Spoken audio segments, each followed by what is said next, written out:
Trish from A Touch of Magic, and what better way to start the Christmas season than with a cake topper with a plum pudding. Something quick and easy and very quick for the kids to do. Now I start off with, very important, little teasers if they'll come out of the packet, gently coaxed.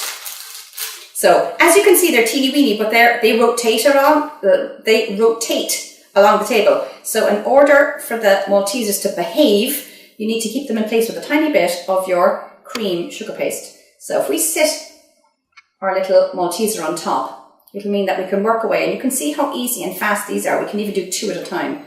So a tiny bit of paste and flatten between your fingers.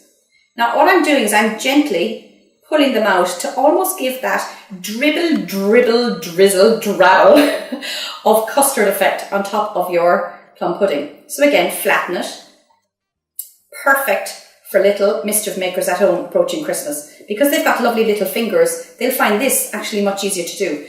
Now the sugar paste itself is quite tacky and it's a bit sticky. So I don't need to put any glue on top of the Malteser because it will sit on top.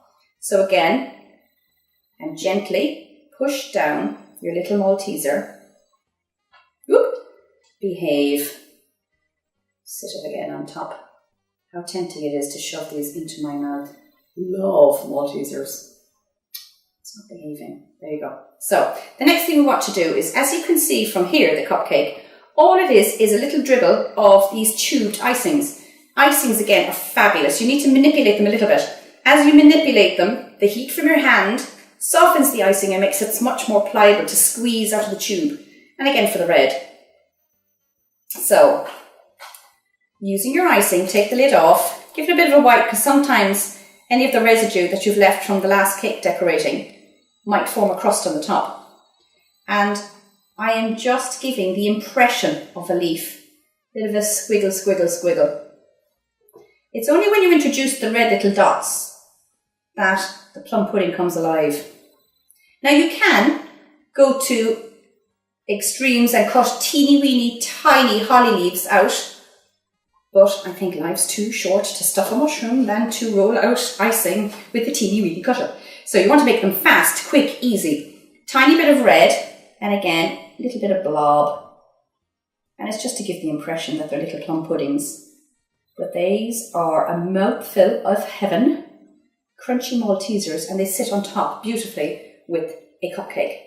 So I've got these miniature cupcakes. You can get them absolutely anywhere, but they're perfect because you can nearly control the amount of sugar the kids are eating as well. So I've glazed that with a tiny bit of your your chocolate spread, tiny bit of your fondant rolled out and cut out to a disc. So I've just used a scone cutter. Gently press around the edges. And then you've got your cream paste again. And this is where a tiny bit of that cream paste will secure the Malteser. So this is quite tacky. If I put more liquid on top to secure it, it can tend to slide a bit like a slug, which is not very appealing on your cupcake. So a tiny bit of paste sitting on top of your cupcake. Whoop, give your Malteser a bit of a twist and sit it in place. Because we've done 2, because you can see how quick and easy they are. Tiny bit of sugar paste again, quite tacky. Flatten, position onto your cupcake. Give it a bit of a wiggle. And you've got your plum puddings for your cupcakes.